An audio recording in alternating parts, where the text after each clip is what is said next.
On the fifth day, in the 79th year of independence, a bill was introduced in Parliament that could decide the fate of our democracy. The 138th Constitutional Amendment Bill, tabled by Amit Shah, claims to target corruption in high offices. But is it really about corruption or is it about control? Let's look into this. In 1933, after the Reichstag fire, Hitler passed a decree for the protection of people and the state. Its language looked noble. It was about protecting the nation. But in reality, it suspended the fundamental rights, let authorities arrest and detain without trial, and turned the opposition leaders into criminals overnight. That single decree didn't just punish individuals, it broke the very backbone of democracy in Germany.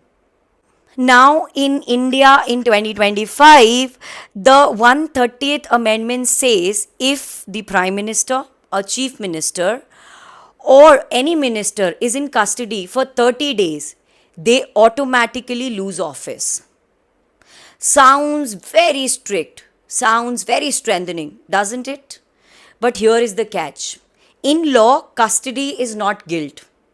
Custody can happen even before the trial begins, even before the charges are tested. In India today, when arrests are often political in nature, this means mere custody is enough to topple the government, silence the leaders, and kill the opposition. Now, here is another plot twist. The governors are kept immune.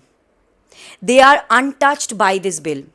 So the center's appointees stay safe, while the elected state leaders are at risk. Now, this clearly tells you the real design that strengthens the center and weakens the state at the same time. Now, let's look into the jurisprudence. The jurisprudence of criminal law, the foundation of criminal law in India is simple.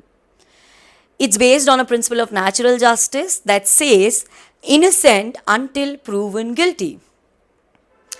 And this is not just a phrase. It's enshrined in Article 21 of the Constitution and also reinforced in landmark judgments like Manekha Gandhi versus Union of India. So, when you make arrest equal to guilt, the bill flips the principle on its head. It tells us you are guilty until you can prove yourself innocent. Or we need to consider the principle of basic structure. The basic structure doctrine in Keshav Nanda Bharati 1973, the Supreme Court said Parliament can amend the constitution, but it cannot destroy its basic structure. Now, what is basic structure or what part is the basic structure? Obviously, the rule of law, due process, presumption of innocence, and democracy itself. So, this bill violates all of them at a go. It lets investigative agency, not courts, decide the political future, which also meddles with the separation of power. It destabilizes federalism by threatening opposition ruled states.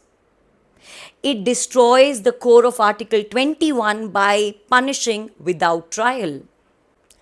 So, at the end, I would say that history teaches us that democracies rarely dies in one stroke. It dies in clauses, in amendments, in the quiet normalization of treating the accused as guilty. In 1933, Germany learned it too late. In 2025, India still has a choice. The real question is, will we allow custody to replace conviction and suspicion to replace justice? Thank you so much for watching this video.